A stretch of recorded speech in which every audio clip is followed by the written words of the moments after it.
Today I want to do another tutorial. This one's going to be same thing, car photography, but this time I'm going to show you how to edit an interior of a car. I've gotten asked many times how to edit the interior of a shot because depending sometimes on the lighting, typically inside the car is darker, obviously, than it is outside the car. That's why today I'm going to show you way that I edit in the interior of a car. Also the scenery of the interior that I'm going to show you today. It was a 911 Turbo S, which is actually my dream car, if anybody wants to know. That's my dream car. And it was in New York City, and it was like blue hour, so the sun wasn't down yet fully. But in New York City, when it's sunset, like the sun disappears because of the buildings. Where I was when I took this shot, I was surrounded by buildings, you'll see. And it's also hard because I have all the screens shining into the car, which helps, but also sometimes it's hard because they come out a little bit overexposed in the shot. How I got to shoot a 911 Turbo S. So it's actually a friend of mine. I've shot his GT3, but he sold it to get a 911 Turbo S, which I think was a great idea to do in the first place. He reached out to me. He said he wants to do the 911 Turbo S, and I said, yeah, of course, absolutely. So we went to New York City to shoot it, and it was in the top of a parking garage. Super nice area. You can see like New York City in the background. It's not fully New York City, but you can see buildings. So now I want to show you how I edited the interior of this 911 Turbo S. All right, so this is the picture of the 911 Turbo S. Gorgeous interior, a pretty good shot. So for this I used a 15-35mm lens. That's why you get such a wide shot and you see so much of the interior. So it was a little hard shooting it, I'm not gonna lie. As you see my settings, my ISO was at 2500, my f-stop was at 2.8, and my shutter was at 1/125. I didn't want to go too high because then the screens would have been too overblown. But looking at it again and looking at it now as I edit, about to edit, I think I could have I would have lost the screen. The screen is not really important to me. What's really important to me is the detail in the interior. I could have gotten a better shot, I think. So yeah, so go ahead. So usually I always scroll down and I make sure my settings are checked off. Sometimes I turn it off, not all the time. Sometimes I do want the warp, and sometimes I do want the vignetting, but I'd rather let it like this. I'd rather let Lightroom fix. So I'm gonna go ahead and start start fixing the shadows. I don't want to go too high. Reason why is because it's pretty much black in this area, so I'm gonna bring back a lot of grain. So as you can see, you can start seeing the details. I think we should clean the carpet before we started, but in the heat of the moment you don't think of that. And yeah, so raise up the shadows to bring back the details in the shadows. I'm gonna lower the highlights. Actually, yeah, let me see if I can blow it out. There we go. Actually, I'm gonna raise the highlights and bring back the shadows a little bit more, and then bring the blacks just to give it the darker blacks. All right, and then raising the shadows a little more, and then the contrast a little, and just raise the exposure. There we go. All right, now I'm gonna go to the tone curve, and then just make it a little bit more, the blacks a little bit more contrast, and then I'm gonna give it a little of a haze look.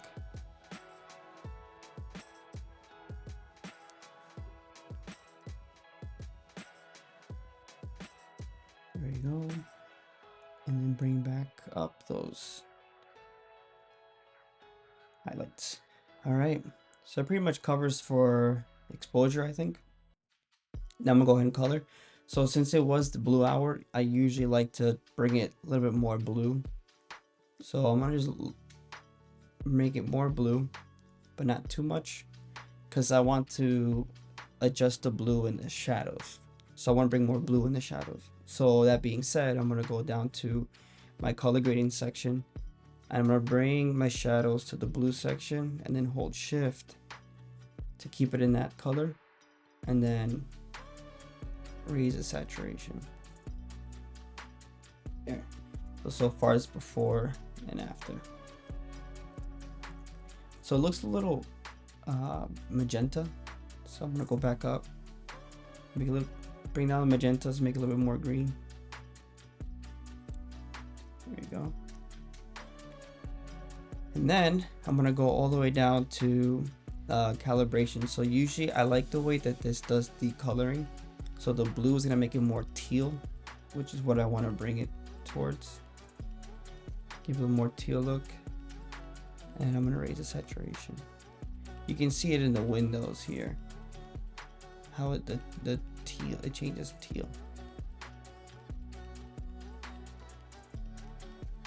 Okay. And then now I'm gonna just keep raising the shadows a little bit more.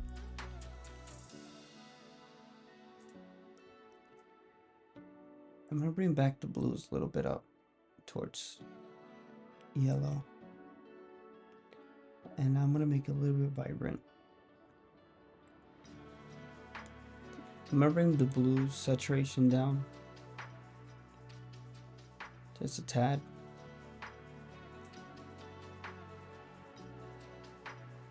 And then I'm gonna give it a vignette.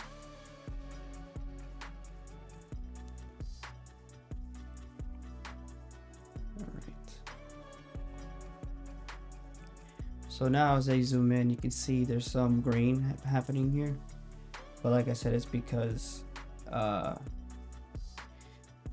it was a dark, I shot it pretty dark. So I think I could have helped. But I mean, there was nothing really I can do. It was dark. So what I'm gonna do now is I'm gonna hit this wonderful button that Lightroom has added. Basically, it uses AI to reduce the noise reduction, which helps out tremendously. So even I can zoom in here so you can see the difference. So this is without the denoise, and then this is with denoise. So usually what it does, it just tells you this is what it's gonna look like at this percentage. I don't really like going this high at 68 because it makes it look a little like fake, I guess you can say. So I usually lower it down to like 45%. So it can still keep a little bit of grain to give it that realistic look. Because if you raise it too high, then it's gonna look fake. The image is gonna look fake. It's not gonna look like an actual car. It's gonna look like CGI or something like that. So it tells you the time too. It gives you 40. It says it's a 45-second process. I don't count, so I just press the button, and then it keeps going. All right, so it's done. So yeah, you see how much better it looks, cleaner. It looks really good. So now what I'm gonna do is I'm gonna go in Photoshop and just get rid of stuff like this. Get rid of stuff like some little dust specks here. I'm gonna get rid of this one-way sign and then some of the actual stuff from the screen. This one you can't really see, but I'm gonna keep the radar there because it gives it a look. All right, so if you hit Command E, there we go. So I'm gonna start here. I'm gonna just circle all this, and I'm gonna just tell Lightroom to remove. Photoshop to remove. There we go. And then I'm gonna just circle this and add some of that. If you hold Shift, you can circle other things to add more to what you're selecting, and then just remove.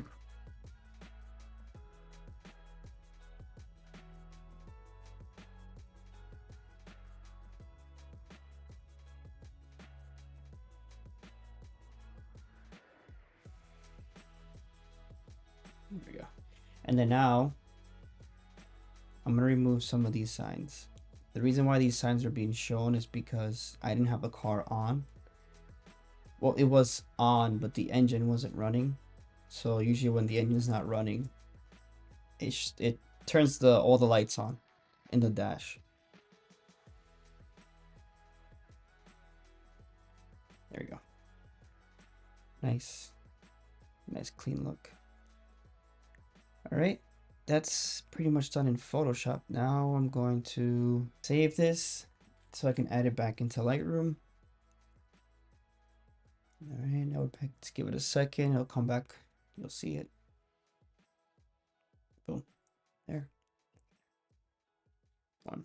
This is the before and after. All right, so it pretty much wraps it up on how I edit it. So you can see how dark it was inside the car, but with Lightroom, and then that's why I shoot in RAW, like I said before, is so that I can go ahead and bring all that data back and bring all that detail back in the shadows and in the darkness. So yeah, that pretty much wraps up on how I edit car interiors. If you want to know anything else in regards to photography, car photography, uh, please reach out. Please let me know in the comments below what you want to see. And also, we'll see you in the next video and some more car photography content.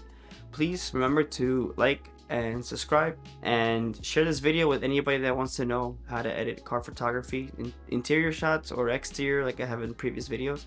Share this video with them, show them, and I'll see you in the next video. See ya.